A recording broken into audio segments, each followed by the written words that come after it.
All right, what is going on, everybody?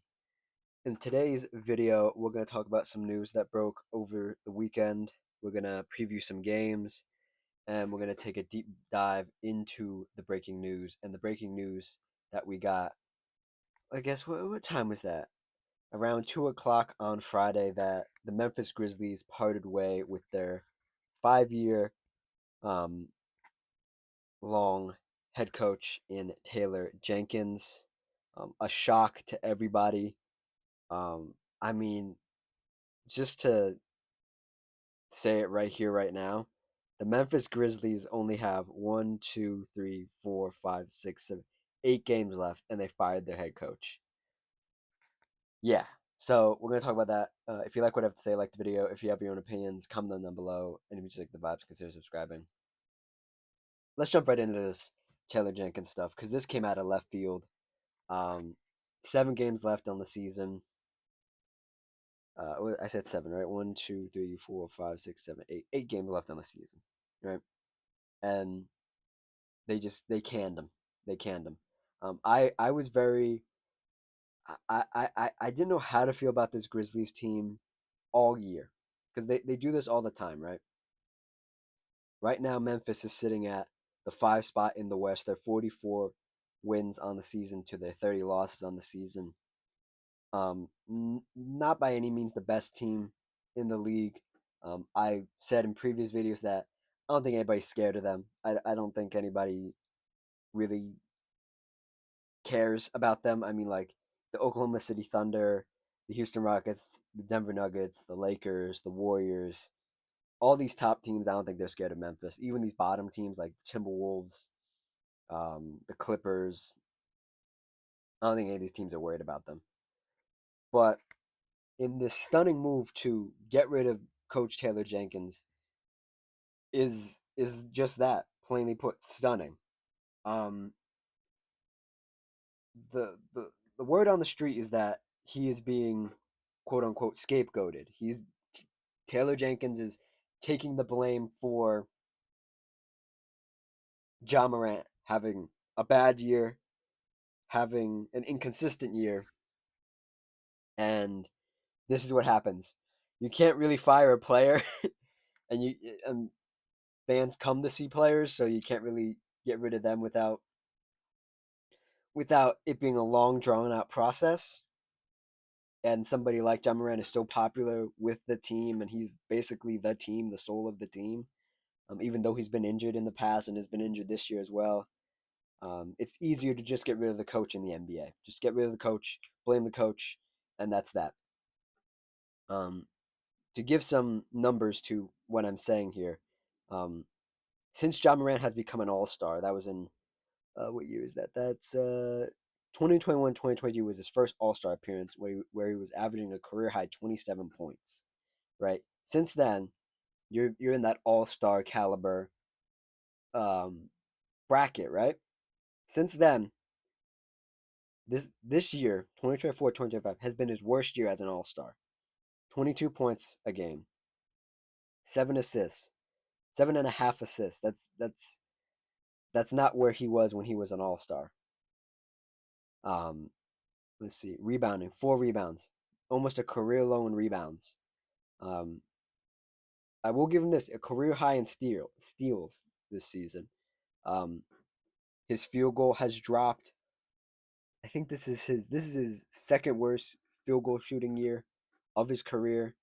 Um, definitely his worst. His what is this? His second worst 3 point shooting year at 28%, and he's only played 44 games this year. That's it. He's gonna play what? Maybe give him like 48, maybe 46, maybe. I don't know. I don't know. But that is the word on the street that the Memphis front office or whoever holds a lot of the power said, "Well, we can't get rid of Ja. We have to keep Ja. Let's just get rid of the coach." And I've never had a problem with uh, Taylor Jenkins as a coach. I think I think the way he got that job was interesting. Um, back in 2020 2021, right? That's when he started coaching this team. 2019, 2020. Pardon me. Um, he took over for now head coach of the Pistons, JB Bickerstaff, who was doing a good job with the Grizzlies. Taylor Jenkins comes in, um, has some pretty successful seasons. Was this 2019, 2020? Yeah, 2019, 2020. They've been they've never made it to the conference finals under Taylor Jenkins. They lost in the first round, they lost in the semis, and they lost in the first round, and they haven't been back to the playoffs in 2 years, counting or 1 year. They missed it last year. They're definitely gonna make it this year. So I mean, there's only been 1 year where they haven't made the playoffs. I mean, they flamed out in the playoffs, but I think that's just bad matchups, you know? Let's see who they lost to. We can look at it right here. They lost to the Chaz in 2021. That's crazy. Let's see. They lost to the Warriors. Yep. Yep. I remember that one. And then in 2022, 2023, they lost to the Lakers. So some bad matchups. Some bad matchups for them. All those teams are better than them. All those teams are better than them. And we could go compare Ja's numbers to these years and so on and so forth. I don't really want to get into that. I don't really care. Um, I do want to talk about some player reactions and who will be replacing Taylor Jenkins. I guess we can get into the reactions right now.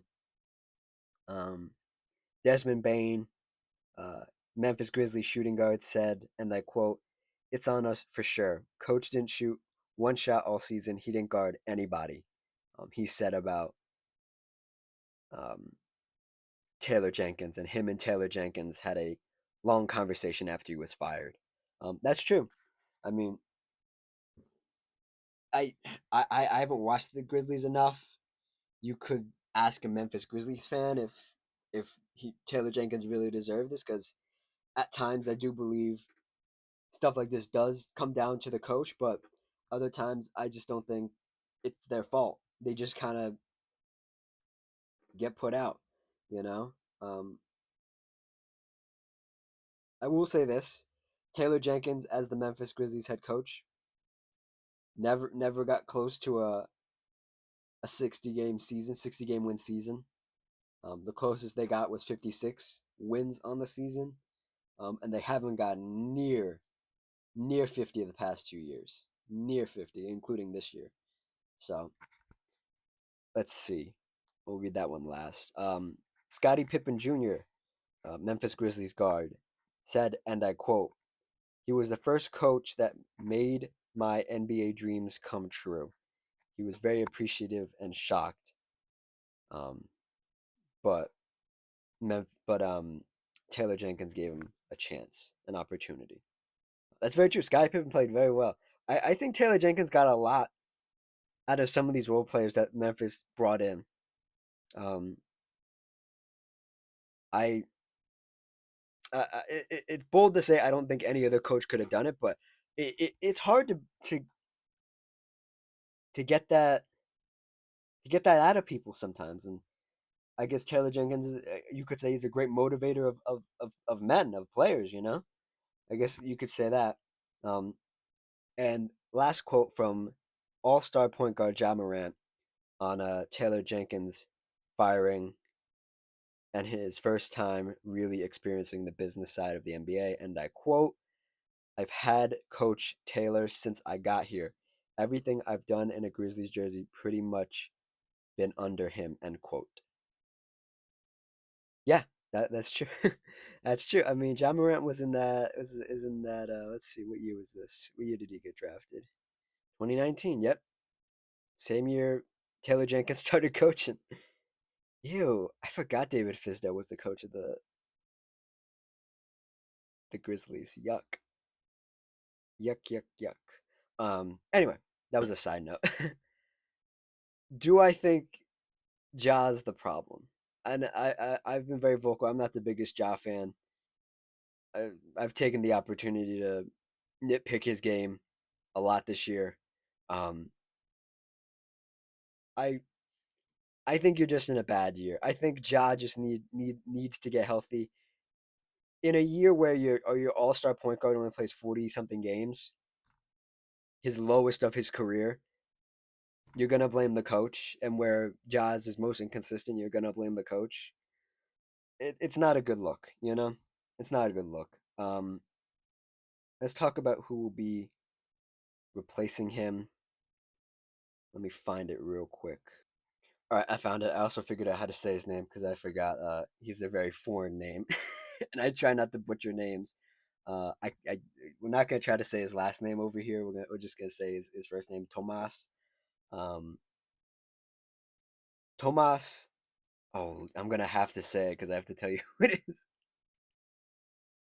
La Sola. Call him Tommy L. Why not? uh, Coach Tomas will be taking over as the interim head coach for the Grizzlies, and from everything I've read and everything I've heard about this guy, he is um, a great coach. He's been coaching for a while now. He coached in the Olympics and Euro League, um, and won a Euro Cup title with one of the greatest offensive ratings of all time. Um, it looks like he is primed and ready to take this position. Um, and from everything I've heard, also, is that part of the reason why Taylor Jenkins got fired was because of the way he was coaching this team, especially this season. Um, again, whenever I watched them, for me it was on the defensive end. Sometimes they really had it. They really had it on defense, and other times they didn't. I think that was just an effort thing, night to night, game to game. The offense seemed better when Ja wasn't out there, and you could also say maybe that's why they fired him because they wasn't using Ja enough. But this other guy, from what I've read, isn't going to use Ja as much as he probably wants either. He runs a lot of what? How do I say? It's not cutting edge. It's nothing new, but like a more modern style of basketball, which doesn't consist of a ball, a truly ball dominant guard in Ja Morant. That's what Ja is when he's at his best. I mean,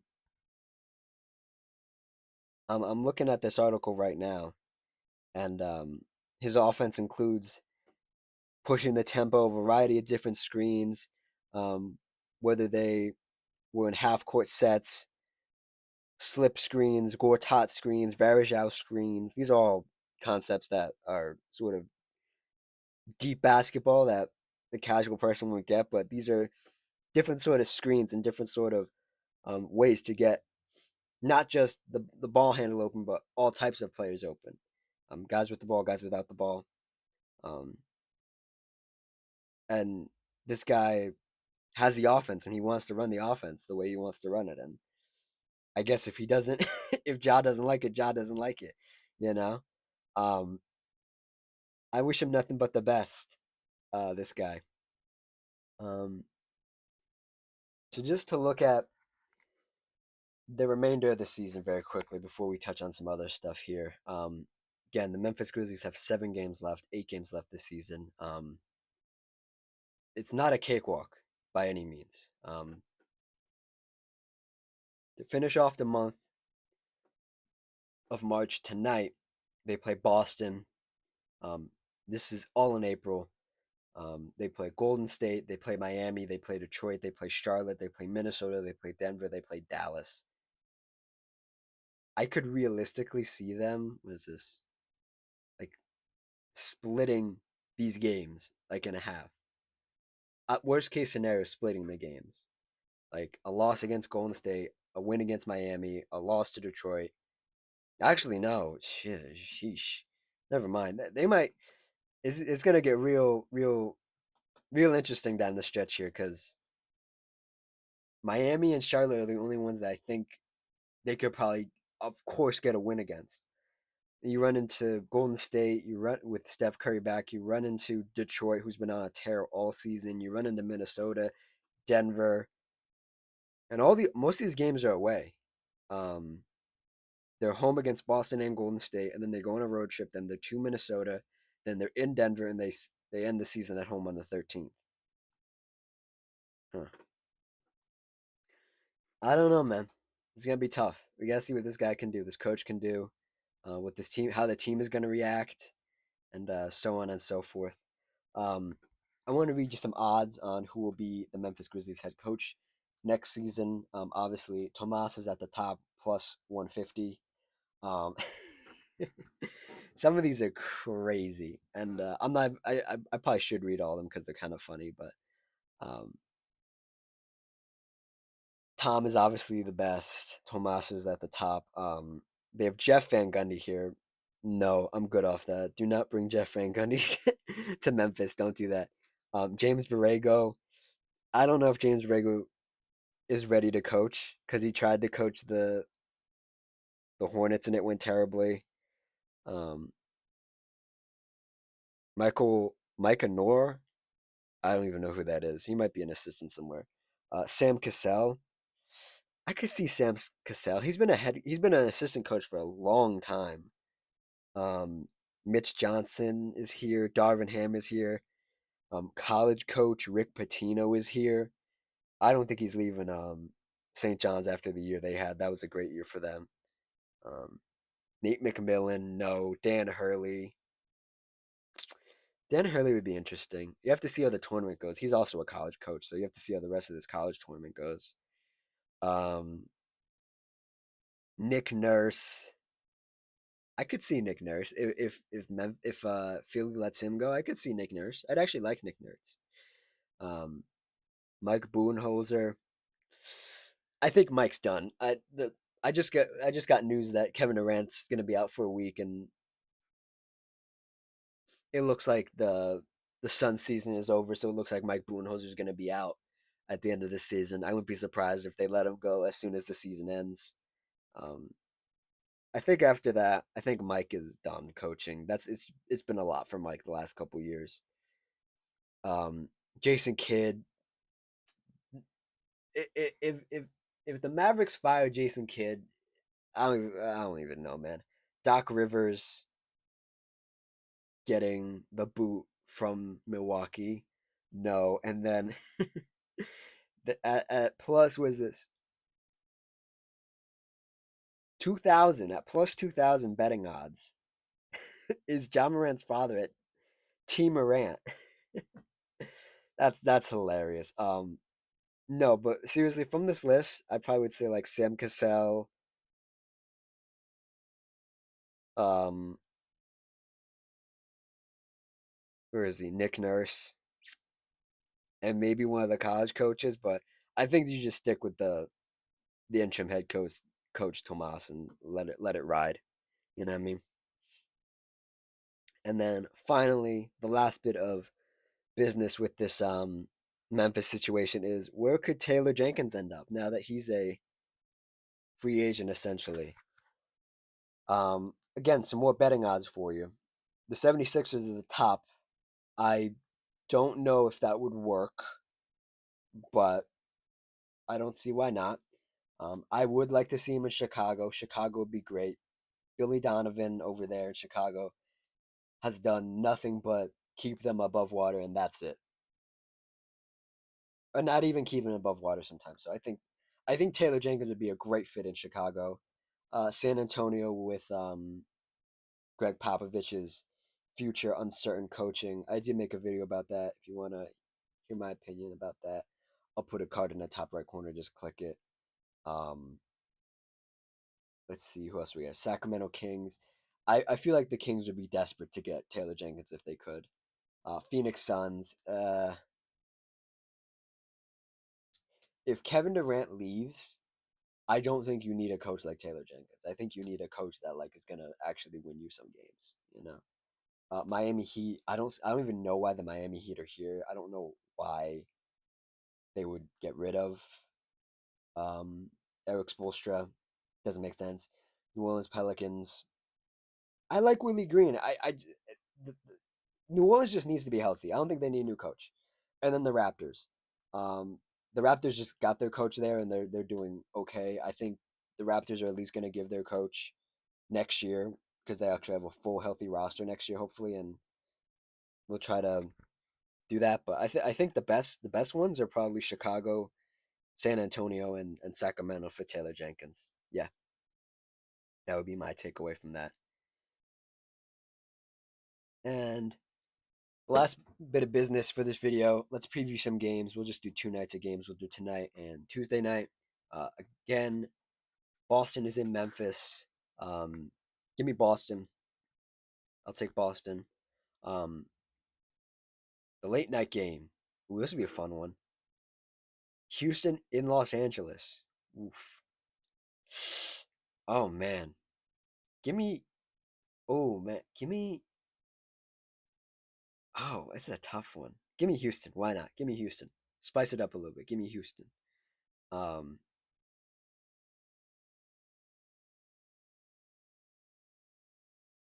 Tomorrow night. uh, Philadelphia 76ers in New York. Give me the Sixers. Oh no, pardon me, pardon me. Wow, wow, pardon me. Give me the Knicks. I'm sorry, I did not. I don't know why I said Sixers. give me the, give me the Sixers. Or give me the. Jeez, I can't speak anymore. I'm losing it. Give me New York tonight or tomorrow night, April 1st. Give me the Knicks. And then lastly, on Tuesday night, Minnesota in Denver to play the Nuggets. Um, Give me Denver. Give me Denver. And that's it. That's the video. I hope you enjoyed. Like, comment, subscribe, all that good stuff. Let me know your opinions about the Taylor Jenkins situation, um, and all that good stuff. And I will see y'all in the next video. Cheers.